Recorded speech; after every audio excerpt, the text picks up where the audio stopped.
What I'm going to do, however, is that I'm going to start straight with Black Flag and the question of, the exotic other, a bit of cannibalism, a bit of Black Flag and piracy, but not too much because there will be a presentation on piracy. But although I have to say, I'm not quite sure if we're going to manage that today because, while I was taking notes for as a preparation for the seminar, I kept on thinking about things that we could cover. So it might be a bit more than I have originally intended to do. And what I'm going to do now is I'm basically jumping straight in. Just need to find the right scene in OBS. I think it's this one. Yeah, that looks good. Let me backtrack a little. So last week someone said in the live stream or during the live stream that, you were questioning or people were questioning what the value of using this particular game was. And this is something I thought at that point, all right, interesting. I did ask myself that, but I obviously did not really tell you what my point was. So what I'm going to do now is I'm going to explain why we look at video games, why we look at this particular video game, although that should become quite clear, as we go along in this case. But I'm going to start with the question of, why do we actually have to look at video games, and what do video games actually do in a seminar on literature studies? Because that seems to be a bit weird, or at least a bit unusual. So why do we look at video games? And there's a quote by Brown that sort of encapsulates the regular idea that we have about video games, in particular when it comes to academia. Namely, that to ask are video games literature seems a pointless kind of question, like pondering whether a film is the same thing as a poem or whether a Rembrandt painting tastes like cheese. And indeed, some critics have argued that video games can never be art. Now that's of course I'm obviously talking about video games, so it should be clear that I don't quite agree with that. However, this is one of the more prevalent ideas if we talk about video games, and if we talk about video games in academia in particular. Although there have been strands in academia, and particularly in cultural studies, that deal with video games, it's still not really a common practice to look at video games and the narratives that we find in video games. And this idea is, again, very pervasive. We find that in literature studies at numerous points. Every time people ask, is that actually literature? Is that something that we ought to have a look at? Is that something that we ought to analyze? This happens if you teach a class on Harry Potter, or if you teach on His Dark Materials, or if you look at Terry Pratchett. All of these, especially if it's coupled with fantasy or sci-fi, immediately brings up this idea that it's not quite proper literature, right? Because the moment we analyze literature, of course, there should be some kind of superior merit or some superior artistic form that other forms do not have in the same way. And with these ideas, that is, again, pervasive not only in literature studies, we also create a sort of hierarchy of good quality products and bad quality products. Some things that are worth analyzing and some things that are not. And with this kind of privileging, we are also privileging certain authors above others. The problem with that is that we tend to create this sort of canon hierarchy, right? There is something that is worth, and that is literature, and that has some superior merit, some inherent characteristic that makes it in particularly worth analyzing. And then there are things that are not, mostly things that are connoted with popular culture, things that are connected with fantasy, sci-fi, and especially video games, because we don't even have a text, right? With a book, you've got sort of the physical manifestation, a book you can open, but you don't really have that with video games, especially because it's not quite television, right? We have the same kinds of quality debates when it comes to television. We have them when it comes to films, so 100 or, 100, potentially 100 years ago, film wasn't exactly a medium people wanted to analyze, but people were very either afraid or very critical of, and we see the same kinds of mechanisms if we look at video games right now. We saw the same kinds of mechanisms if we look at television studies in the early 70s and 80s. Similar ideas of quality, canon, is it worth, is it not, and so on and so forth. And these ideas of is it proper, is it worth it, is it valuable, is it valid, and are somewhat implicated in our Western tradition every time we talk about, and I'm putting that in huge inverted commas, about new media. So Western societies have always been sort of implicated in the idea that everything that is not written down, basically, so we're moving on to kind of visual culture because video games are inherently something visual, and that's something we do visually in this case. There has been this implication that everything that is visuality, everything that is film and painting and so on and so forth is somehow not good, and it's somehow not worth analyzing. And this is an idea that goes back to Plato, so this is not a recent thing, right? So Plato basically says, or Plato disregarded painting, so this is earliest visual culture in this case, when he says that art, and painting in particular, is far away from truth when painting and imitation produce their works, with imitation keeping company with the worst part in us that is far from prudence and is not a comrade or friend for any healthy or true purpose.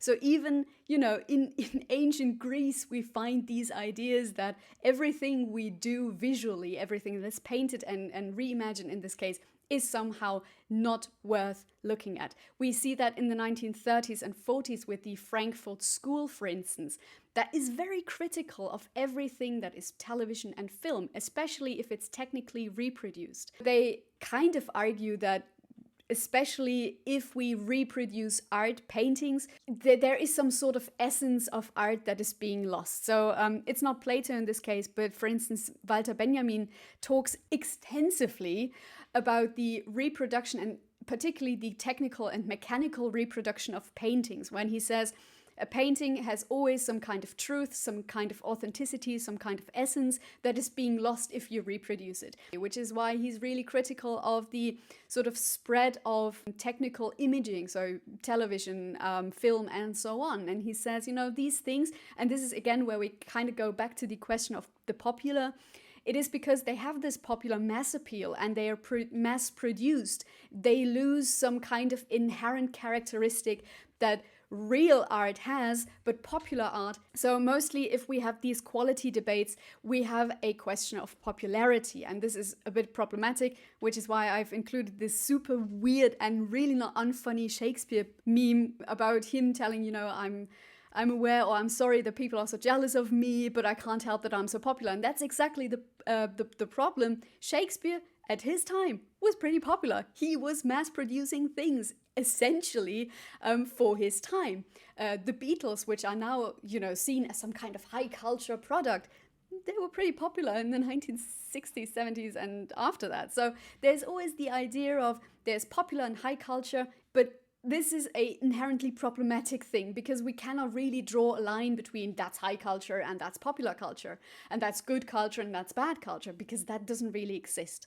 And indeed, if we talk about painting and art and all of these things, people, especially when it comes to new media, have always been super critical and have always been or these new media have always been sort of misunderstood.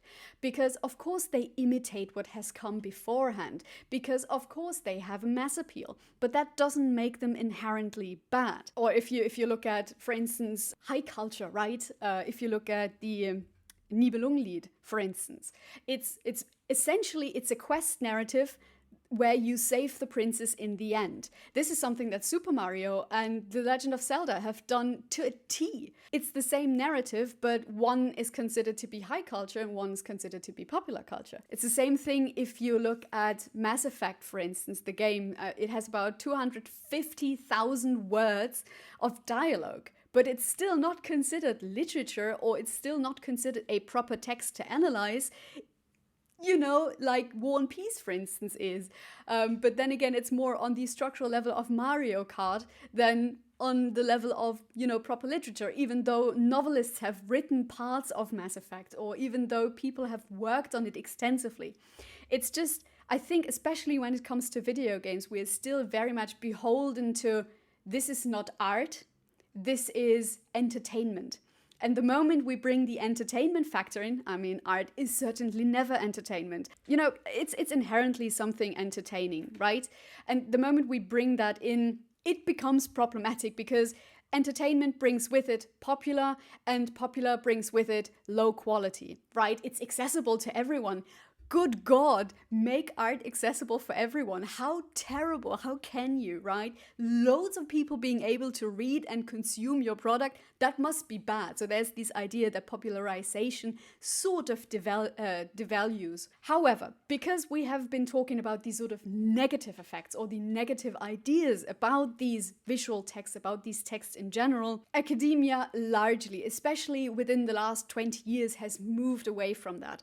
Although these ideas still persist at some points, we still have people that have advocated for popular culture. If we look at the entire, the Center for Contemporary Culture Studies in Britain, Stuart Hall, Raymond Williams, Roger Silverstone, and so on and so forth, all of these people have advocated for the importance of the popular because it is standardized, because it has repetition, because it's somehow stereotyping, because it is ordinary, and this is the important part. And that also means that popular culture isn't inferior, it is also not superior, right? We're not talking about is it conservative or radical. It's always, as Stuart Hall formulates, a terrain of struggle. It is both and neither nor at the same time. It's really complex and really ambivalent. An ambivalence that we often do not, not subscribe to, but ascribe to popular culture. And popularization, as I've said, does not necessarily devalue a product. And neither does that bring in any quality debate. And I think as academics, as people, if we talk about these things, particularly in an educational context, we often are beholden to this sort of weird, is it high quality, is it low quality, right? I, as an academic, as someone who teaches in university, I have taught seminars on His Dark Materials and Harry Potter. I haven't taught a seminar on 50 Shades of Grey. I mean, if we look at popular culture without this anti-quality debate, I should generally teach seminars on 50 Shades of Grey just in the same way as I would be teaching them on Harry Potter. Because theoretically, there is no inherent quality or value in these two sorts of forms of popular culture that makes them either worth analyzing or not worth analyzing. But if we talk about 50 Shades of Grey, there's always this idea that it's really badly written, gender ideas in it are really bad, the book's bad, it's written bad, don't consume it. And yet again, people have been consuming it. So why not have a look at it? Because, and this is quite interesting, you can use theory and theoretical analysis and literary analysis literally, what a stupid pun, literally anywhere and everywhere. It doesn't really matter if you think it's a low quality or high quality product. The only thing that matters is that you can actually use theories to analyze it. And it doesn't need to be good, it doesn't need to be bad, but you can use these theories and you can analyze these works. So quality doesn't impede interpretation in this case. And indeed, people that have been sort of working in cultural studies and in literary studies, I'm kind of meshing it together because to me it kind of belongs together. You can't look at one without the other, really. But they have said that the standardization, the repetition, and the low quality, basically the popularity, are actually good. Even the low aesthetic quality and formal quality are good things because it makes it accessible to a potentially large audience. Every time we talk about these quality debates, we also tend to forget that we're not passive consumers. We can read things very differently. We actively read and consume things. We don't just, it's not something that's pushed into our minds and then it sticks there and that's it. But we read and negotiate certain ideas and assumptions and attitudes. We also think about them, we analyze them, we reject some forms of reading and we take other forms of reading as something we find valuable for us. And with this, we have different forms of reading the same text.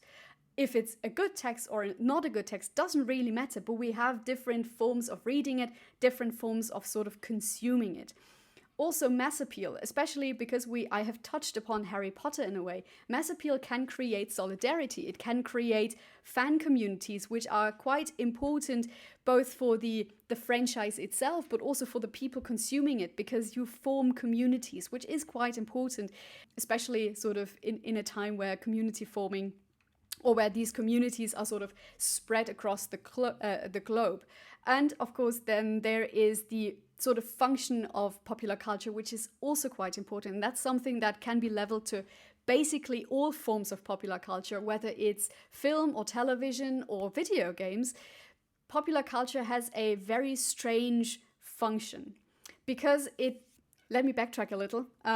Foucault has at some point, Foucault says that power functions or there's a capillary function of power. So basically, power is distributed. Power, meaning attitudes, assumptions, ideals, and so on and so forth, is distributed to the smallest parts of society in order to function effectively.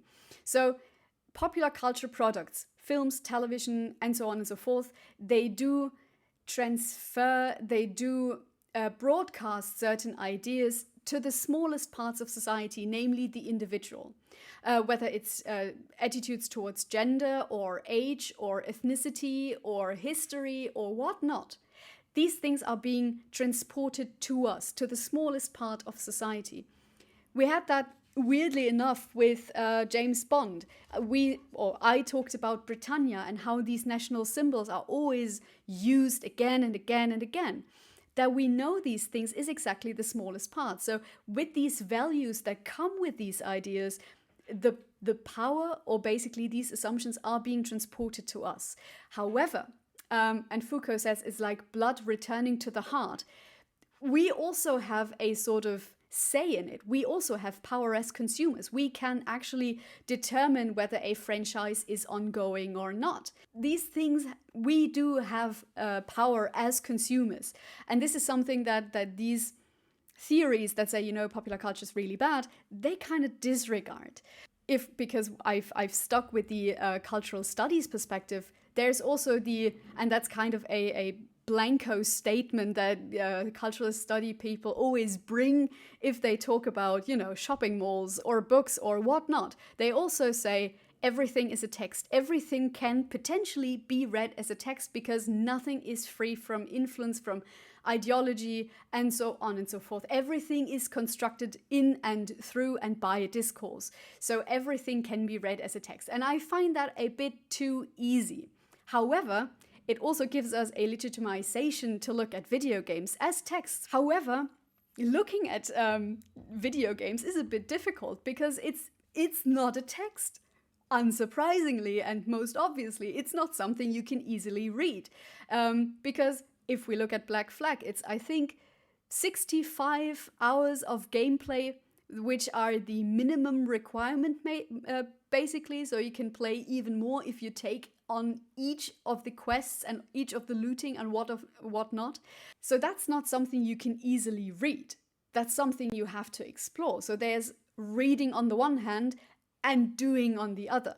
And this is a debate that has been sort of going on with video games for quite a number of years now.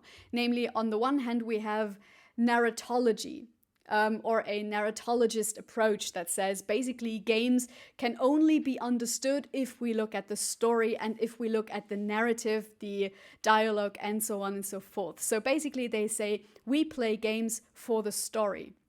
And there is a second approach that is ludology that says, you know what, actually games, the story and the narrative is there, but it's not the most important part because games can only best be understood through the unique mechanisms of and the variations that we use, flying, jumping, hitting, sword fight, all of these things. So the structure of games as well as their mechanics are far more important than the dialogue.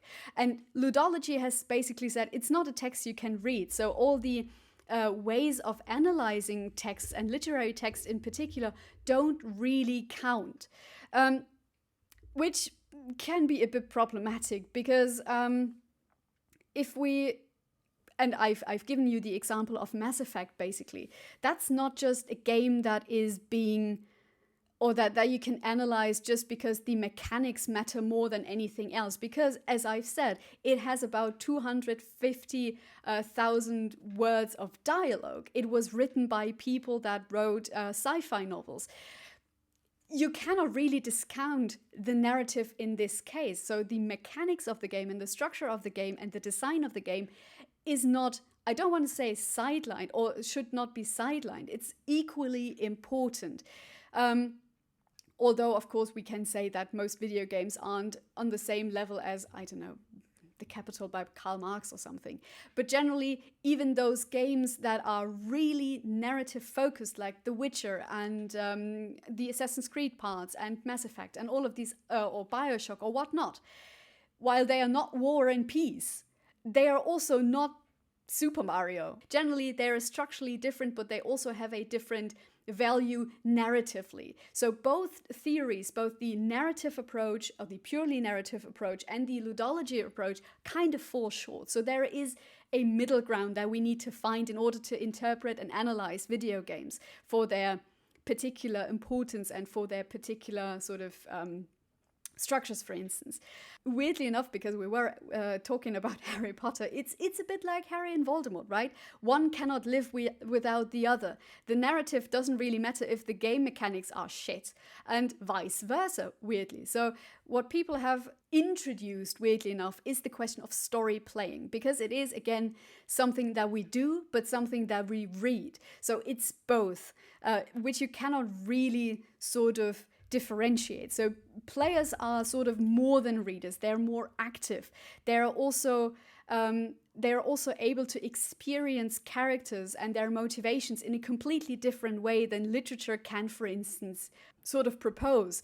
They can influence the story to a certain degree, but they can determine the way characters work, how they live, what they do, and so on and so forth. So we can say that the players, or they, are content with being no less than actors rather than audiences, players rather than spectators, agents rather than voyeurs, and users rather than readers. So they are far more active because they can take part within the narrative, and the narrative may change depending on what the player does.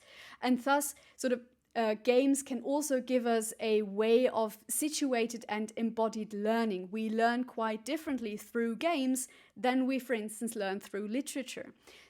Not because of learning types and all of that, but because we are far more immersed in these games than we would, for instance, be in a novel or something. However, of course, these narratives aren't really free, right? It's not that we can explore an open world and there's no goal and nothing really happening, and we can choose off 15 different narrative points and do our own narrative, which would probably be really overwhelming, and I don't think anyone really has the time to do that. But generally, these narratives in video games are structured, and they are created in conversation not only between the player and the game, but between the developers, the player, and the game. So the developers do have or make game decisions for us. So there are certain narrative plot points that are always being hit, not in the sense of stereotypical plot points, but in the sense of that we must fulfill some missions, some goals, that we must make some choices. We do have dialogue that we can go through, and we do have choices with dialogue. And one of the best examples is either, which I personally know is, not the game that I personally know, but generally that I've personally sort of looked at, is either the Assassin's Creed part, I think it's Odyssey, where your choices do determine how the story kind of goes on. But there's also The Witcher, where your choices determine which ending you kind of get. It's also, I think, with Bioshock, you do make some choices, and the choices you make kind of determine which way and which ending you eventually get. However, these player choices are, of course, sort of kind of accounted for. And while you uncover the narrative as you go in very different ways, so there are variations when it comes to how the narrative progresses.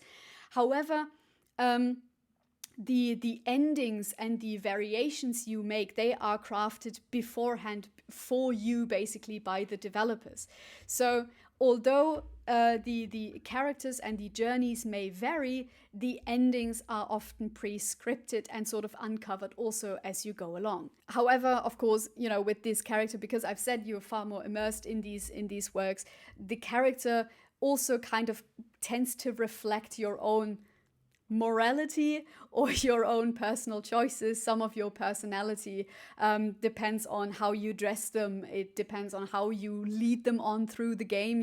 If you're someone who does every stealth mission and kind of and it works for you, or if you're someone who kind of draws swords by chance and just kind of jumps in, that kind of reflects upon yourself. But it makes it also a very personal journey. And these personal journeys within the game can be reflected, for instance, by non-playable characters, which react very differently to you than they might have done in the beginning of the game. My personal favorite example is always Sacred, which is a bit of an old-ish game, but the more missions you do, the more likely you are to be encountered favorable by farmers, for instance, which are at the beginning of the game really afraid of you and tend to kind of move out of the way if you come. But after certain missions and after you've kind of proven that you're not a monster, they are kind of nice to you eventually. And with that sort of these kinds of things, both the fixed narrative and the narrative you create as a player, as well as cutscenes and all of these things, kind of make it both easy and really hard to interpret and analyze games, because you basically have two different narratives. So basically what we have to keep in mind is we have a fixed narrative points that we cannot change as a player. We have the game mechanics, so the game design, how you play the characters, and so on and so forth. We have the player's agency, and we have sort of with that the own narrative the player sort of creates for him or herself, which is a bit difficult if you want to interpret and analyze these things. And here I'm moving on to Black Flag in this case. In Black Flag, we have, for instance, the cutscenes. We have a sort of open world where we can explore large parts of the map. However, we're also restricted by the map. It's not really an open world sandbox system, but it's more contained than, for instance, later games, which also has something to do with Black Flag being released in 2014. So we are also constrained by the hardware and software technologies of the time in which these games are being produced.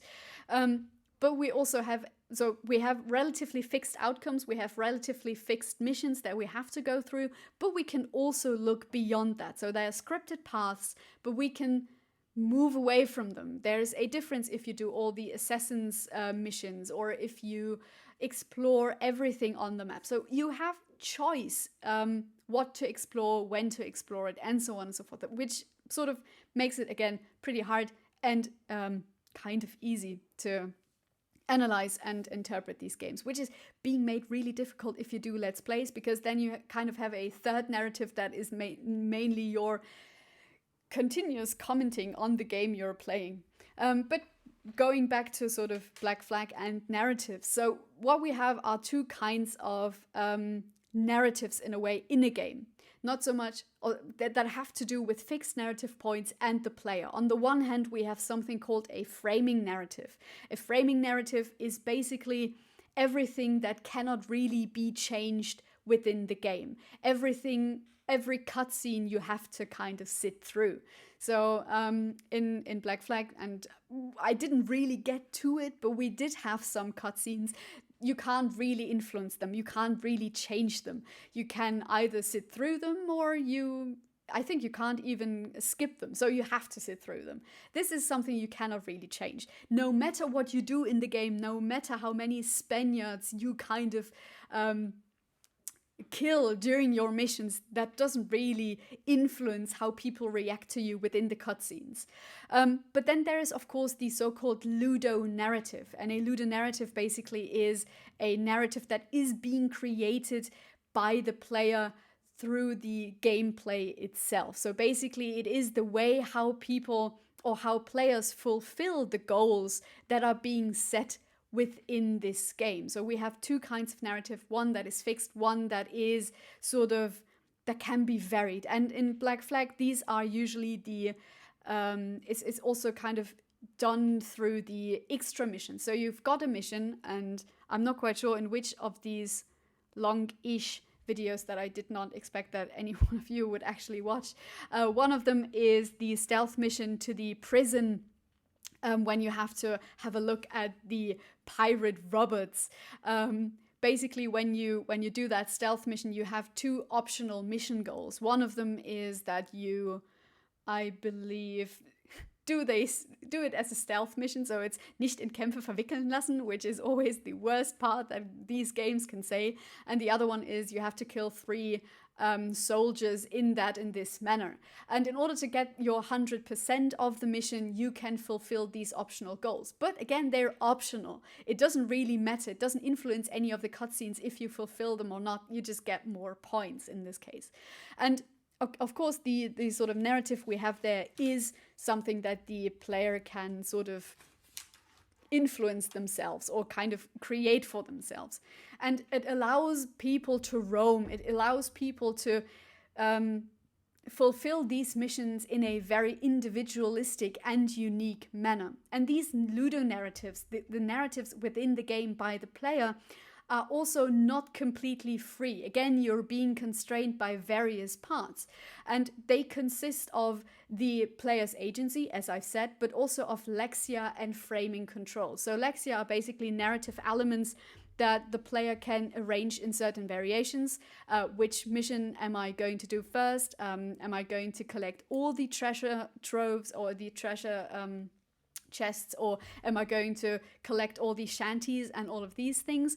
And you have also framing controls. Framing controls are basically the pressures by the developers which determine the possible combinations of these things. So what do I have to do in order to, for instance, trigger a new cutscene, or in order to advance in the main story? And although I can sort of arrange them as I want, right? It doesn't matter if I do that first or this first, but I have to do some things in order to advance in the complete gameplay. So I cannot really choose everything on my own, but developers give you a sort of rough structure in order to sort of advance in these games.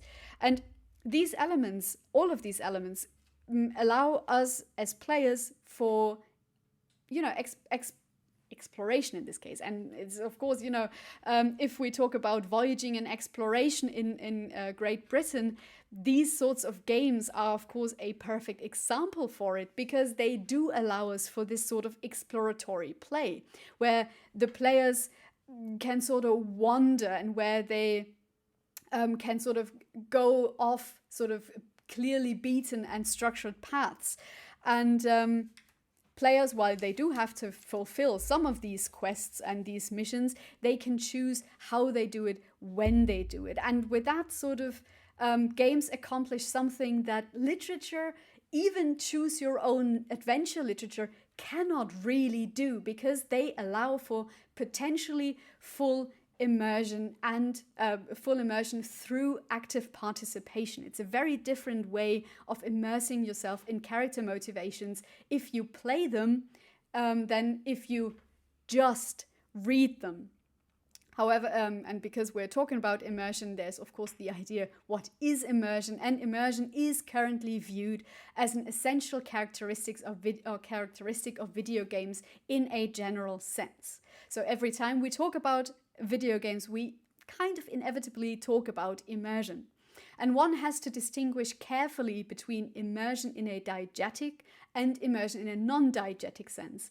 In the diegetic sense, immersion designates the aspect of someone being fascinated by the narration of the game or the gameplay. Apart from this, the non-diegetic level, immersion indicates the aspect of someone having a feeling of what McCann and with respect to Jonathan Stoyer has called being there. Immersion is thus understood as the illusionary impact of the medium. So how far into the game am I? Am I just fascinated by the narration, or am I really there? Am I this character that I'm actually playing? And And this is basically the point where we need to talk about Black Flag in a little bit more detail, because we need to investigate what these games do, in particularly if we look at voyaging, as well as sort of explorations and narrations of exploration, because this is what Black Flag essentially is. We explore the West Indies. We explore an imperial Caribbean in this case. And there is not much you do in the beginning. Funnily enough, the moment I stopped the live stream, I kind of figured out that you can have a look at buildings and you can have a short comment on the buildings. So basically what happened is I looked at the cathedral in Havana and I thought, really nice building. And then I looked at the comment on the cathedral and I noticed that, okay, it's a bit different because it was actually built in 1748. So I was pretty confused, when was it built? Why is it there? Why we're in 1715 and suddenly there's something from the 1740s. So I kind of looked into that a little bit more. And what I'm going to do now is I'm going to give you two sort of strands that Black Flag does in a very particular way that is also in particular helpful if we analyze these games in seminars or in a seminar that is concerned with, exploration and voyaging. And the first one is history and the second one is post-colonialism. Post-colonialism would anyway have been something I would have liked to address today, but history is something that I find equally important because Black Flag is in essence a historic video game. Not historic that it's very old, but that it, is situated in a particular historic moment. First of all, because I've said that both in the live stream and just 5 minutes ago, I think it's really pretty. So the place where we find ourselves in the beginning of the game is the Caribbean, and it's the Caribbean as we have all imagined the Caribbean to be. It's blue waters, it's white beaches, and it's palm trees, and it's really pleasant and beautiful. You've got those old ships, you've got these nice mansions. It's as if it's Caribbean on steroids, essentially, right? It's even more Caribbean than Caribbean could ever be. And this is called a evocative place, namely a place that re-evokes stories that have come before it. We find these things, or we find these ideas, especially if you compare the Pirates of the Caribbean franchise and if you compare Black Flag, we find very similar things, very romanticized ideas of the Caribbean and of course of pirates, because what is Black Flag but swashbuckling adventures, dazzling sword fights, and really pretty surroundings. And with these sort of the romantic pirate who's actually privateer, but the monarchy and the lack of funding has driven him to piracy, but piracy is actually much better because blah, all of these things. There's later in the game we also have these ideas of, Nassau is a proper civilization, whereas Havana and Kingston are not. And these are very romanticized images that hark back to something that came before it. They hark back to things like Robinson Crusoe. They hark back to things like Treasure Island. All of these intertexts are still there, and they are sort of cranked up to 11 in Black Flag. That's one part. And what these things do, because we see details everywhere, whether it's palm trees or whether it's little animals that flit around or whether it's flowers and fish being laid out in the harbor. All of these spaces that we see in this video game are filled with details. And this creates something that Umberto Eco has called a hyper-reality. And hyper-reality is basically that part or that space where imagination, and I hope I have that as a quote, where imagination demands the real thing, and to attain it, someone must fabricate an absolute fake, where the boundaries between game and illusion are blurred. The art museum is contaminated by the freak show, and falsehood is enjoyed in a situation of fullness, of horror, vacui, or the filling of every empty space with detail. So if I say it's the Caribbean on steroids, it's exactly a hyperreal space. It is more real than the real thing itself. And this is what video games, but not only video games, do in some form create. And when we talked 3 weeks ago or 4 weeks ago now, who knows? When we talked about cultural memory, we said that it is these sort of stereotypical, oversimplified images. You know, they are filled with a lot of detail, even where no detail might have been in the first place. But we also said that there is this weird dichotomy between truth and fiction. Cultural memory, and this is the quote I used, is not necessarily truth or fiction, or these narratives and these symbols. They might contain elements of verifiable truth. Their purpose, however, is not to represent past events with complete accuracy, so much as to tell a story that conveys important ideas about the present and its relationship to the past. And this is exactly what Black Flag does quite extensively. If we talk about cultural memory, if we talk about history, it is its own form of historiography in a way. And I've given you the example of the cathedral. Unfortunately, in this case, I wasn't, in the right mind to actually look up and show you the entire cathedral. So I've taken that from the live stream, and I'm trying to take examples from the live stream only because we're analyzing a particular text. So we're taking this very first live stream of last week. And again, I've read through the comment, and it says, and here I'm going to switch to German because I didn't translate it in particular. So it explains what the cathedral is, that it was built in 1748, and that sort of it's very, it has become one of the important historical and architectural monuments in Havana.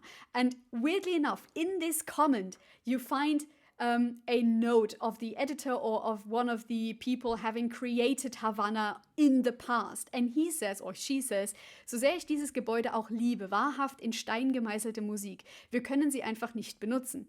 1748 ist zu spät für diese virtuelle Erfahrung. Und um 1720, namely the time when this game actually takes place, war sie nur eine kleine, unbedeutende Kathedrale oder Kirche inmitten eines Sumpfgebietes.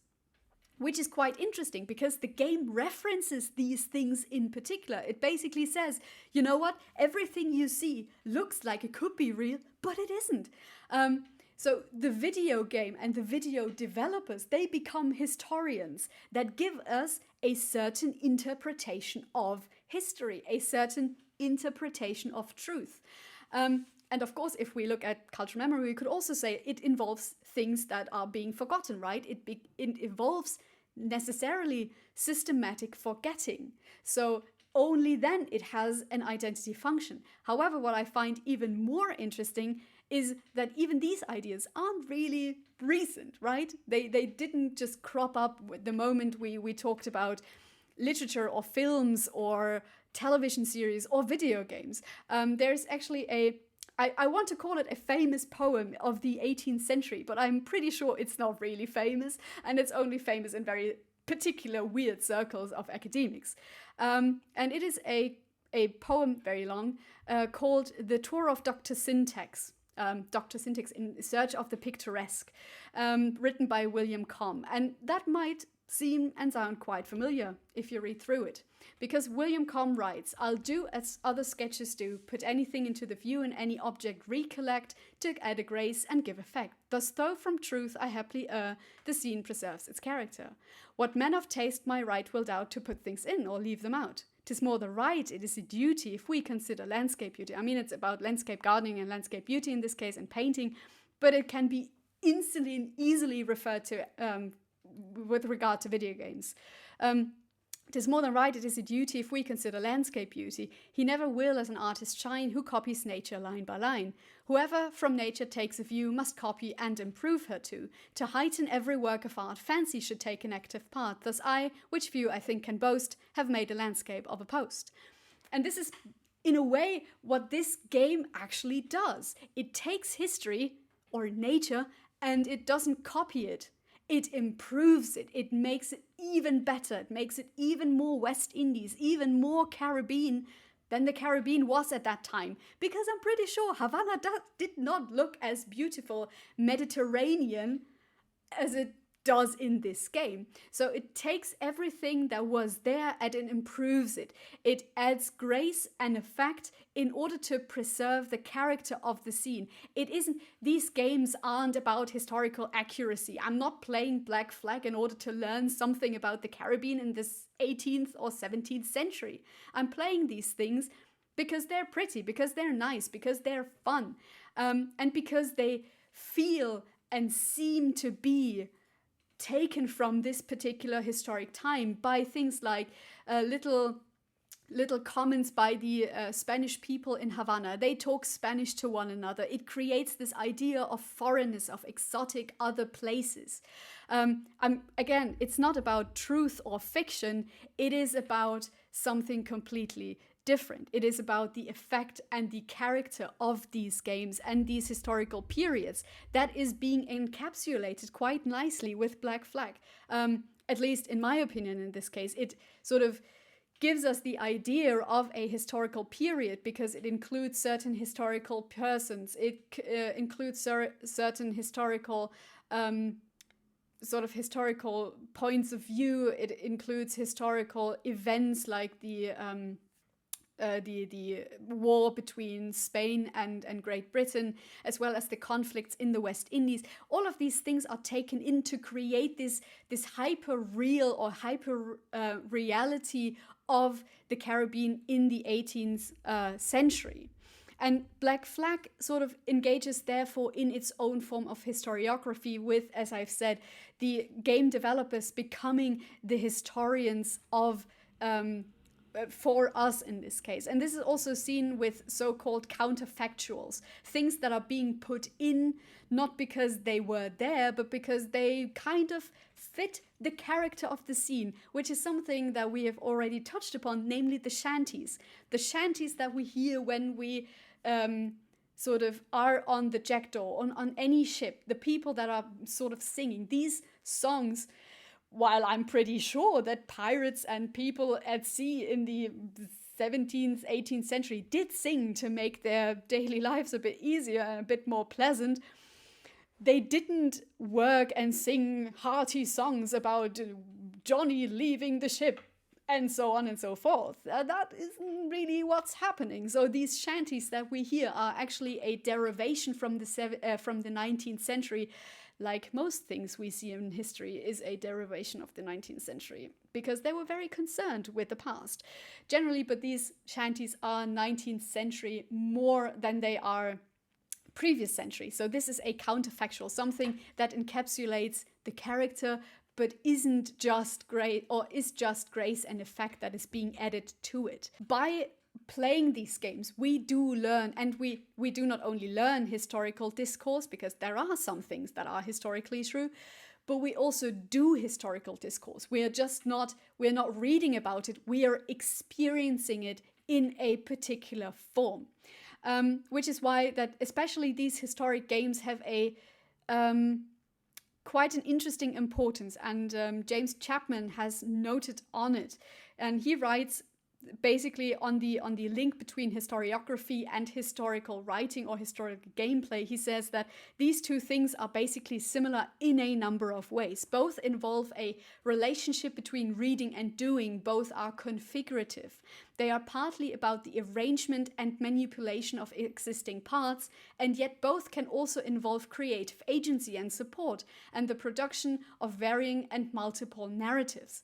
They are simultaneously both historical representations and systems for historian. So there are both historical truths, but there are also manipulations, something we can explore, something that writes its own narrative. And these gameplays also give us the opportunity to, for instance, especially when we talk about post-colonialism, they give those that are being disenfranchised and marginalized during those times, we can give them a voice by playing them, by playing back, basically. But that's theoretically. That's not to say that these games necessarily do that, which is something we'll come to in a moment. But generally, historical games are important. And there's a longer quote by Chapman where he elaborates on that. And he says there are of course various theories as to how active this audience should be seen as, but it is generally agreed that there is at least some kind of difference between production, the doing, and reception, that is reading, something that he said before.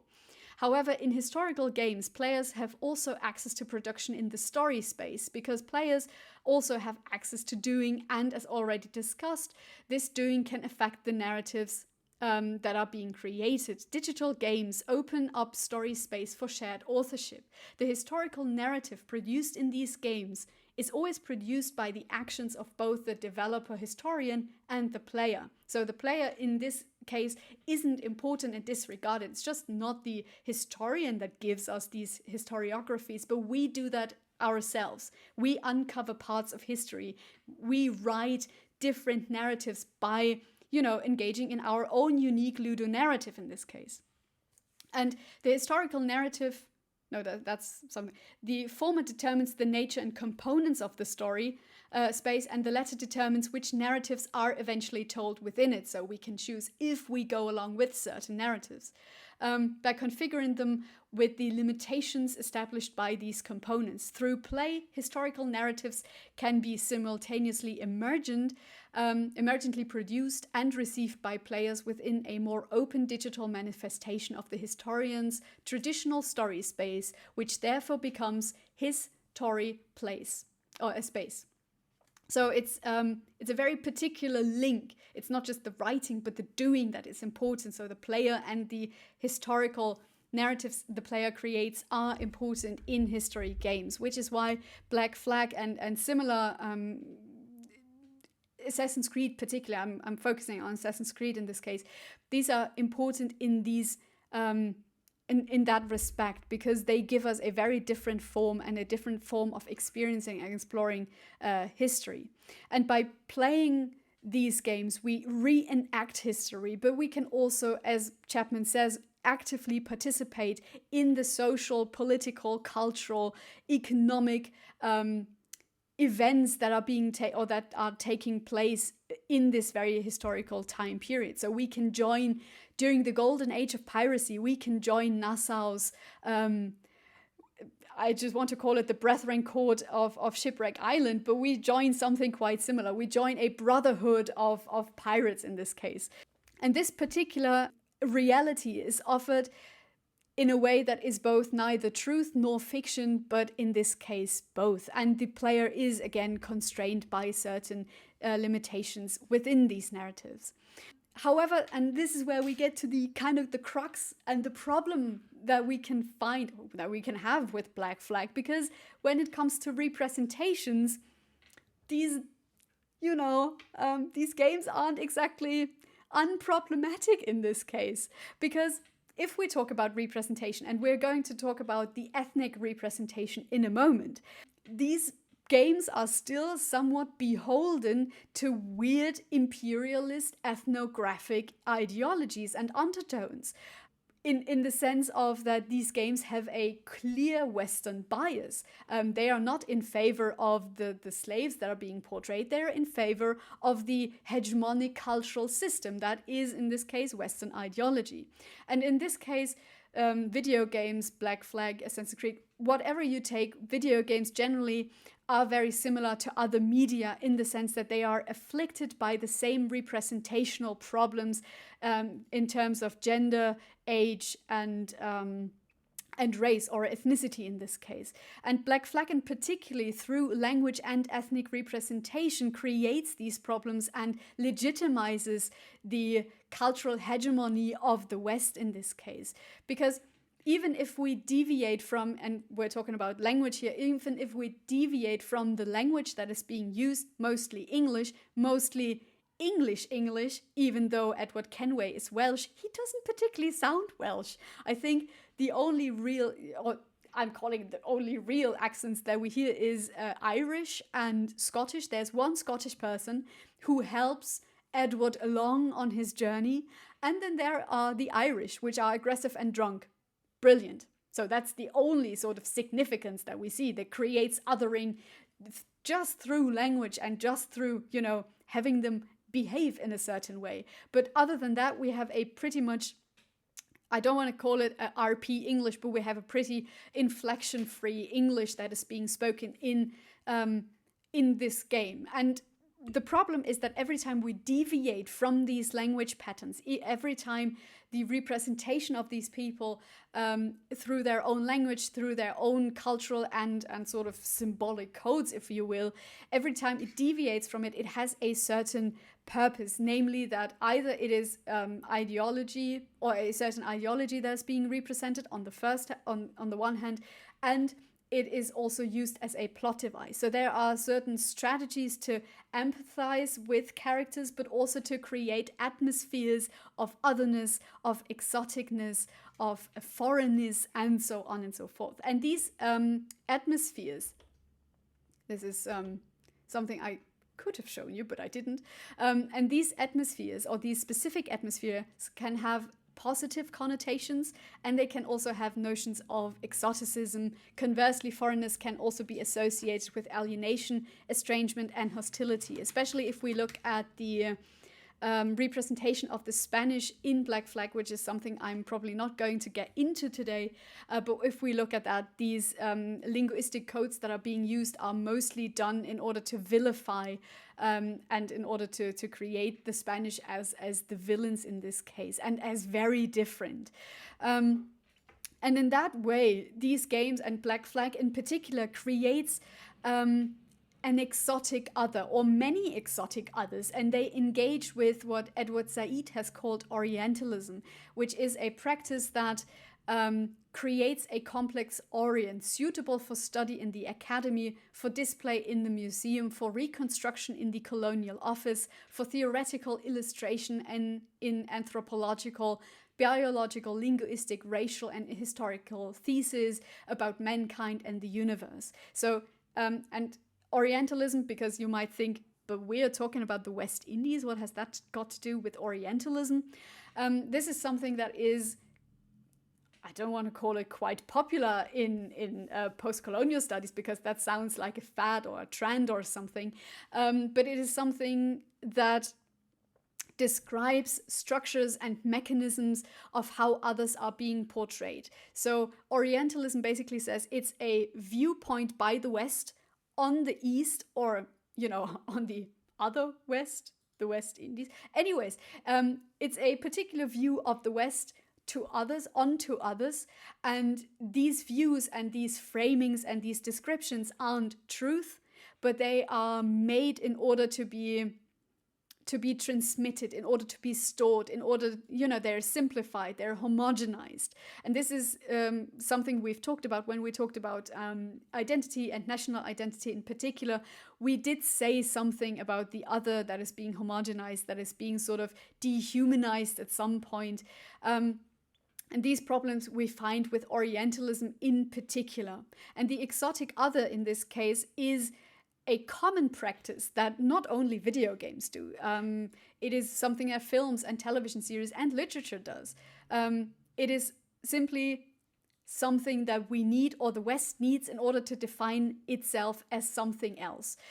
We see that within the West. It's not quite Orientalism, but every time, I'm not going to go into the Spanish, but I'm going to go into a different example, which is, I think, quite indicative of how the exotic other works on the one hand, and how this otherness can have pretty damn awful consequences, social consequences, because otherness, constructing the other isn't really important. I don't want to call it important, but it's not really something that has repercussions. But these otherness, or the sense of otherness, is often infused with social meaning. So something that does indeed has repercussions for people that are being othered. And one of the best examples, because we're talking about the Caribbean, is actually the so-called Caribs, or cannibals.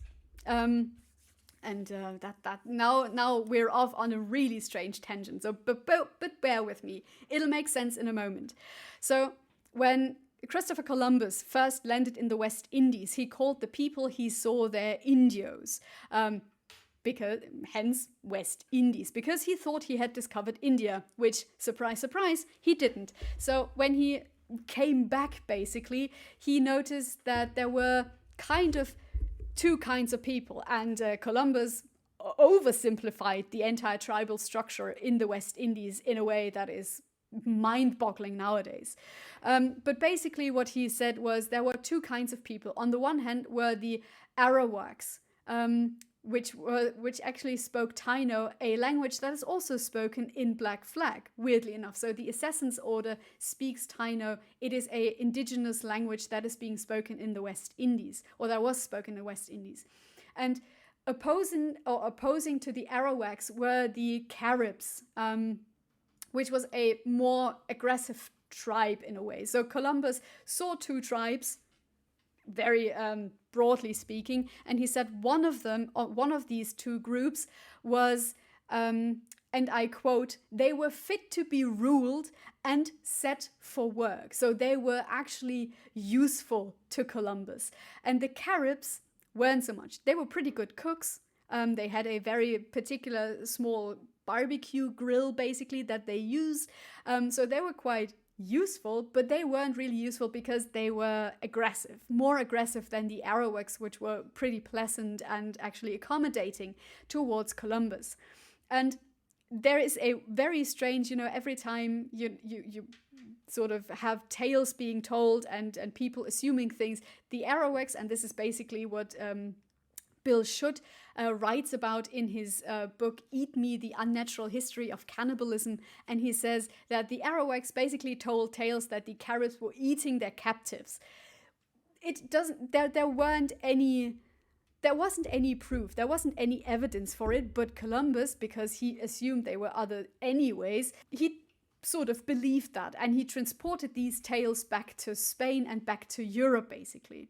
And it's very hard to differentiate where imagination began and tales began and where truth was actually part of these tales. And because Columbus believed the Caribs to be looking like canines, they had canine features, which was a little bit like a dog or a little bit like an animal, again, dehumanizing strategies. But he basically said, there's a weird mispronunciation thing and a weird translation thing. It is not quite clear how he came from calling them Caribs to calling them cannibs, which is, of course, a precursor for cannibals, and which was eventually a term that was being introduced. And Columbus was pretty certain that the Caribs in particular had numerous amounts of gold, which they didn't really want to part with when Columbus asked them. It's not quite clear if they knew and sort of could tell him where mines were or anything, but generally that is what he assumed, that is what he wanted to have. But they didn't really part with it. They didn't really give him the gold he was looking for. So Columbus and the Spaniards basically turned to the next available resource, that was humans. Basically, Columbus wrote back to Queen Isabella, and Queen Isabella told him everyone who practices cannibalism should be punished and everyone who doesn't should be spared. And she writes in particular that if such cannibals continue to resist and do not wish to admit and receive to their lands the captains and men who may be on such voyages by my orders, not to hear them in order to be taught our sacred Catholic faith and to be in my service and obedience, they may be captured and taken to these my kingdom and domains and to other parts and places and be sold. So if you were a cannibal, and even if you were suspected to be a cannibal, you were, to put it lightly, fucked, because they would take you away from your people, from your tribes. They would sell you to God and anyone else. God and his grandmother, I wanted to say, but that is not really a fitting thing to say. Anyways, but you would be sold, or cannibals would be sold. And suddenly you have an influx of tribes that are supposedly cannibals. And of course, these tales were being transported back to Europe. So more cannibals in the West Indies, something that we see again when we look at Pirates of the Caribbean, the second part. Because where does Jack Sparrow and his crew end up? On an island with cannibals. Where are they being sort of captured and kept captive? They are being kept captive in cages made of human bones.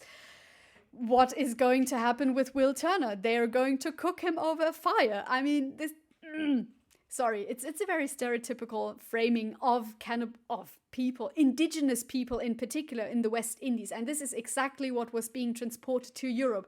All of these people there should be punished. It's a sin to eat another human being. So they can be punished, they can be sold. This was used, their status as a cannibal, which wasn't true in the first place, was used as a legitimization of colonial conquest and of basically using them as commodities. So this otherness, they look different, or potentially they eat people, some tribes did. This otherness is infused with social meaning. They are cannibals, that is a sin, so they need to be punished. They are dehumanized, and this is used as legitimization to treat them in a certain way. And this is where, here we're going to go back to Black Flag.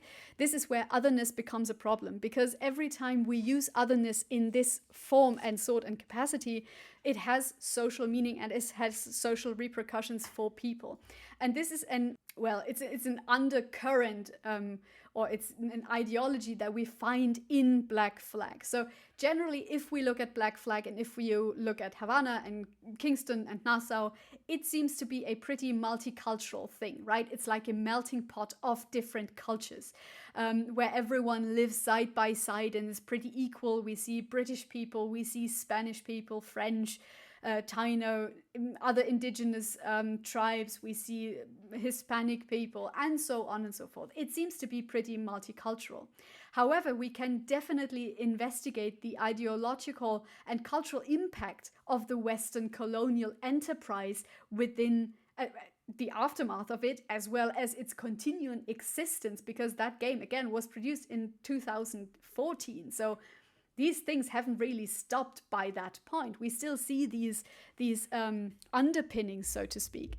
And we see different ethnicities in two particular ways. In one hand, if you looked at the prostitutes you find in Havana and that kind of also always wave to you, these prostitutes are usually compiled of different ethnicities. So in Havana, it's usually 3 white women and 1 black woman. In Nassau, it is a bit different. We have 2 African or 2 black women. We have 2 Hispanic women. So there is an ethnic difference, but where I think it's even more indicative different ethnicities and the importance of various ethnicities is when it comes to NPCs, non-playable characters, which have a certain impact on the story. So not people that just kind of walk around Nassau or Havana or anywhere, but people that actually have some sort of impact on the story as the story progresses, someone like Blackbeard, for instance. And I've looked at all the non-playable characters. It's 31 that have an impact on the story, and it's quite interesting because we have 31 characters that are non-playable but influence the story in some way and have a larger part within the story. And if you look at the ethnic distribution of these characters, we are again in the West Indies. You could presume that the people you're looking at are actually of different ethnicities, but frankly, 20 of them are British and very much white. We have only 5 characters that are not only represented, and here I'm unfortunately talking a lot about biophysical realities like skin color and so on. They are represented differently, ethnically differently from, for instance, Edward Kenway. It's only 5 characters out of 31. And that is something you need to kind of just for a moment think about, that the ethnic distribution is still in favor of the West. It's still in favor of white people. And we see that in 2 particular instances, how the West is being favored and how this colonial enterprise is still being upheld as something kind of good. On the one hand, we have the natives speaking later in the game. And here I'm not referring on, to the live stream that I did, but basically to later in the game. You are eventually on the island of the Assassin's Order, and you kind of get to know the people speaking Taino, so Columbus would have called them the Arawaks. And, you hear their language. They do speak to you. You don't understand it as a player, probably also not as Edward Kenway, but it's being translated in the subtitles. And we hear them speak quite often. We hear them speak in their own language. We see their tribes or their huts and their sort of structure. However, the problem is that the moment you have finished the mission, and it's, I think, one larger mission consisting of 3 or something, or of 2, And after that mission, the natives never speak again. In fact, they are frankly silenced. Their language is completely eliminated after one mission in the game. If you return to Havana, all of the people living there, they speak Spanish. You always hear Spanish if you walk around Havana. If you stand too long in front of one non-playable character, they will interact with you. If you do the same thing on the Assassin's Island, that won't happen. They never speak their own language again. So even though we have some sort of presence and we have a representation of a different ethnicity and we have a representation of indigenous people, it is still not proper representation, but more of a token representation, because these NPCs never speak again. They are silenced and their language is eliminated from the game after a very short period of time. Also, we never see indigenous people walking in the streets of Havana, walking in the streets of Kingston and Nassau. The only thing we see is British people and Spanish people, at least if we look at linguistic sort of codes.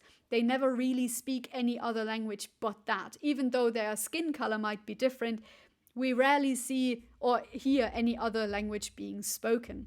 Also, this native or these indigenous people within the game are very much spatially separated from the larger settlements of Havana, Kingston, and Nassau.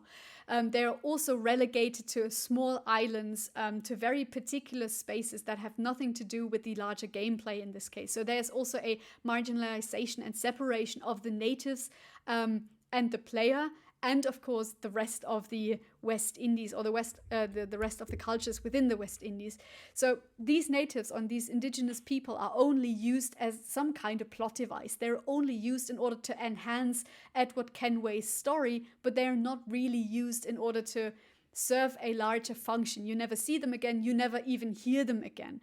Thus, they are marginalized within the game, and the game itself marginalizes this particular group of people. So again, these games might have an impact on the outside world. We cannot really disregard that. So this marginalization is problematic not just for the people within the game, but also in larger discourses on ethnicity. And this the representation of it, or of them, apart from, their spatial separation, is also quite indicative, because you see Havana, it has street signs, it has signs over bakery shops, you have people walking in proper clothes, you have proper houses basically. And what do you see if you look at the indigenous village? You see basically an assemblage of straw huts of that are used or represented as pretty primitive. So what you have is simply a reiteration to what we, for instance, saw on this large map with Britannia. We have an exotic other that is super primitive in the tools they use, in the houses they have, in the clothes they wear.